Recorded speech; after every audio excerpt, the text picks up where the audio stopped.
Hi guys, welcome to Richard Cabile YouTube channel, and to this video, I will teach you how to enable slide right gesture to make a call in your Oppo A5s mobile phone even the screen is off. And okay guys, but before we start, kindly subscribe to my YouTube channel by pressing the subscribe button and the bell to notify you if I have new videos. Okay guys, let's start. So okay guys, you all have to do is go to setting in your Oppo A5s mobile phone. And okay guys, here in settings, okay, scroll down and find the smart and convenient. Okay, click this. And okay guys, here in smart and convenient, okay, go to gesture in motion. Okay, click this. And okay guys, here in gesture in motion, okay, you can see on the top the screen of gesture. Okay, you all have to do is click this. And now here in screen of gesture, okay, you can see the switch button on the right side. Okay, you all have to do is enable the switch button. And okay guys, now you can see below the more screen of gesture. Okay, you all have to do is select or click the screen of gesture.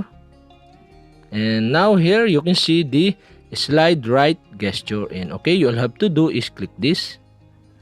And okay guys, in this tutorial I will show you how to enable slide right gesture to make a call in your Oppo A5s mobile phone even the screen is off. And okay guys, you all have to do is click the call.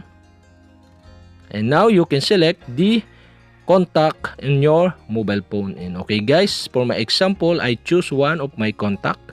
And okay guys, so I choose one of my contact. And okay guys, automatically save the contact to slide right gesture.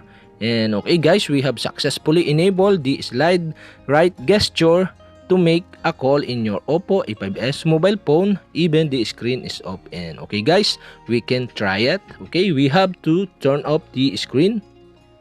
And okay guys, now we have to draw to the right. Okay,